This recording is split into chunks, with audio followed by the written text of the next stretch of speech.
Welcome friends to the Daniel and Larissa channel. The hot summer is coming, which means we'll soon want to satisfy our thirst more often. Of course, it can be quenched with beer, something stronger, or even water. Today we're going to talk about a Kvass, which has more than 1,000-year history. Kvass is a Slavic drink that has been made for over 1,000 years. Interestingly, the word Kvass sounds exactly the same in Ukrainian, Russian, and Belarusian. Until the 19th century, in the territory of Kievan Rus, Kvass was an alcoholic beverage and was stronger than the regular beer, and so the drunkards were called kvasniki. This brings us to the interpretation of the word Kvass on the feather, which Prince Vladimir rolled up in Kiev in honor of the baptism of Rus. Kvass was the main alcoholic beverage, not beer, not mead, but kvass. Moving on in history, the drinking shifted towards beer, wine, and at the start of the 20th century, obviously towards vodka. And kvass started becoming refreshing, low alcoholic, and completely non-alcoholic. By the mid-20th century, kvass became a favored drink in our country. Specifically, when I was young, I was sent by my father to get a 3-liter jar of Kvass almost every day during the summer holidays.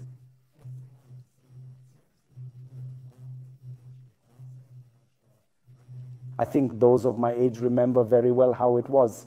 I'd fill a 3-liter jar and bring it home, and the whole family would enjoy the delicious Kvass during hot summer days.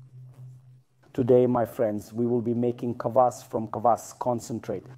This stuff consists of a mixture of malt extract, barley malt extract, and roasted malt extract. The extractivity of sugars is 60%. You can buy Kvass malt extract, of course, from the craft store online. The link to the online store is in the description. And with you, we'll start cooking. Today, we'll prepare 2 portions of Kvass, each 2 liters. In the video description, you'll also find a link to a text step-by-step recipe for making Kvass, which is posted on the craft store website. There will be a recipe at the rate of 3 liters, respectively, for a standard 3-liter jar. I just don't have access to glass jars now, so I have to use 2-liter containers like this. Why am I preparing 2 types of Kvass? We'll prepare 1 type of Kvass with yeast. Yes, we'll have a slightly alcoholic drink, as it should be slightly alcoholic. The second type of Kvass we'll prepare with raisins. The surface of raisins also contains wild yeast. They will start the fermentation process and actually produce the carbon dioxide we need, which will make the drink carbonated. I'll be using alcohol bottles today. Just because they're already open, you can actually use baker's dry yeast. We need 100 g of brewer's yeast for a 3-liter jar. I'll take a bit less, about 70 g for a 2-liter one. A kilogram of brewer's yeast costs us 220 hryvnias, and you can make about 30 liters of Kvass from it. Well, therefore, a liter of Kvass will cost approximately 2 hryvnias and a little bit of your time. Jumping ahead, I'll tell you that we'll have our Kvass in 2 days.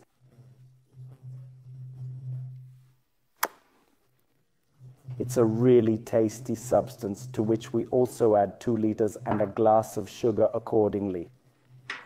For 3 liters, we'll need 1.5 glasses of sugar with hot water. All of this, mix it well until you get a homogeneous mass.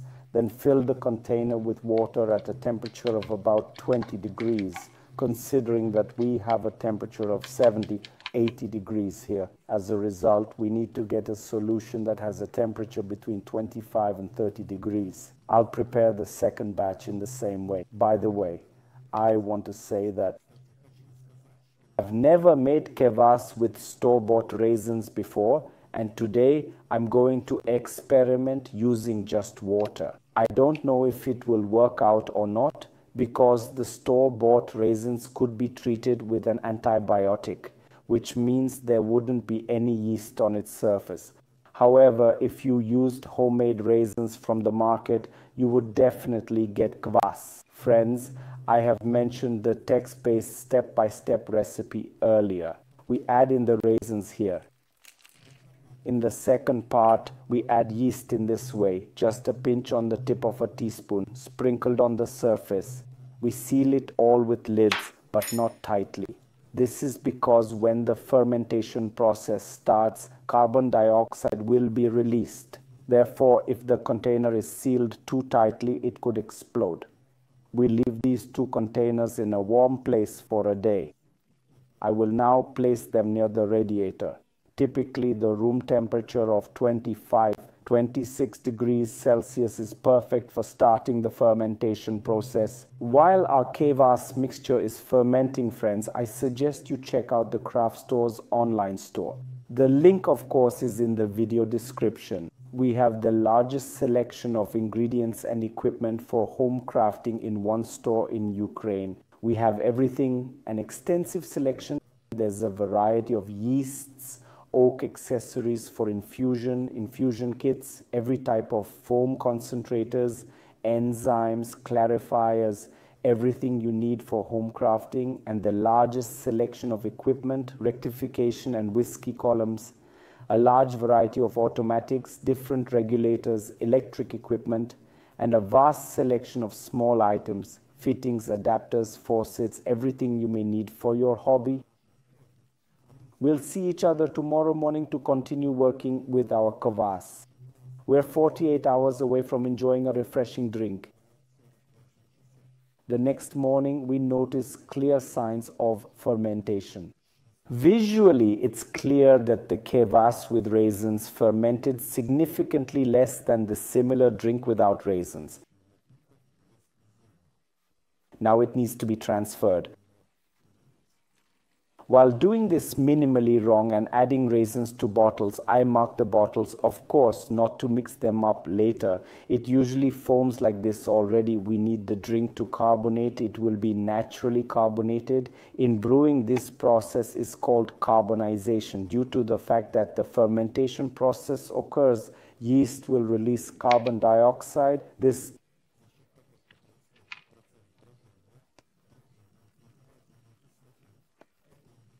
carbon dioxide in an airtight bottle has nowhere to go. Actually, it will dissolve in the drink, saturate it. Somehow I got less than 2 liters. Oh well, saturating it. The drink will become carbonated. Accordingly, we place the bottles.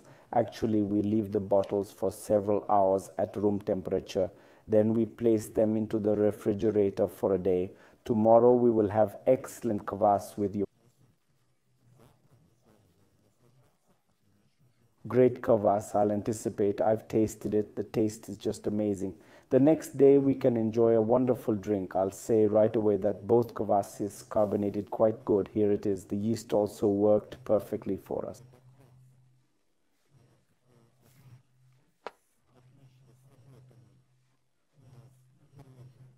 This here is yeast and raisin also carbonated Kvass, and it carbonated so well that I'll have to wait a minute until a little carbon dioxide comes out of it. I estimated the amount of yeast here by eye, but it's better not to do this. As you can see, there is quite a lot of them, so the drink foams very strongly. Friends, I wanted to show you what homemade Kvass turns out to be. Instead of the prescribed 1 hour, I kept it for about 6 hours after bottling, I think, to let it carbonate better. As a result, it carbonated so much that these gases are very difficult to get out of there.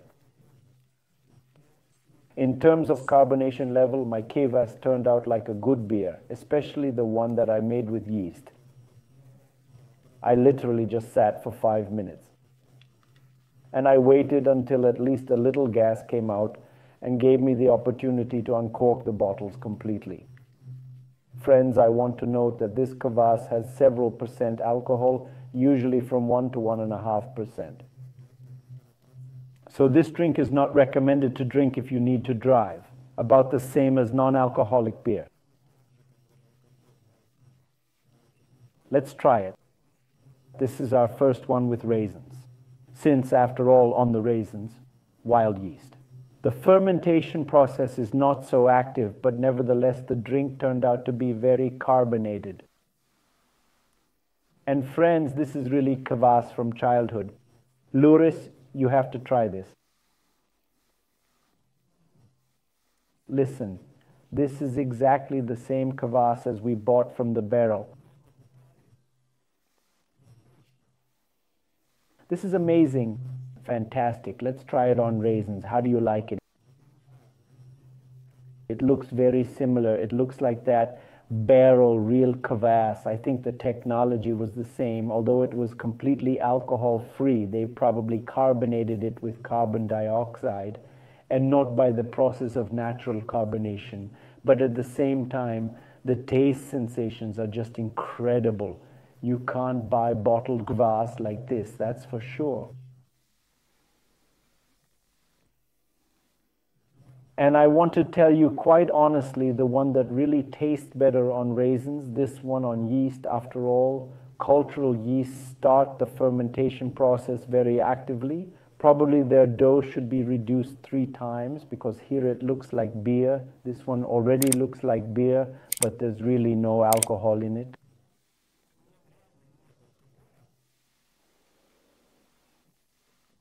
Plus, I used alcoholic yeast, or there's very little. In my opinion, it's better to use baker's yeast, of course, but I didn't bother. Let's switch it up. I prefer it this way. This one, that's made with raisins, it's just, wow, really cool.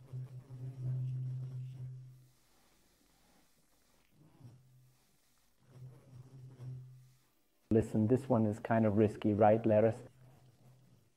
This one is so soft, delicate, even velvety. The flavor is rich after all. Raisins really rule. Larissa and I conducted a tasting again, and it's really superior to by hundreds to 500 times Kvass, which is just organic, on wild yeast, on raisins. It turned out amazing, just amazing. Friends, we are happy to present to you such a life hack on you can make your own summer drink right in 5-liter jugs. The only thing you must do after pouring them into bottles once the fermentation process is over is to leave them in a warm spot for an hour to become saturated with carbon dioxide, and then store them in the fridge to kill the yeast so it stops processing sugar into non-carbon dioxide. Essentially, they convert sugar to alcohol, and carbon dioxide is a byproduct of this process.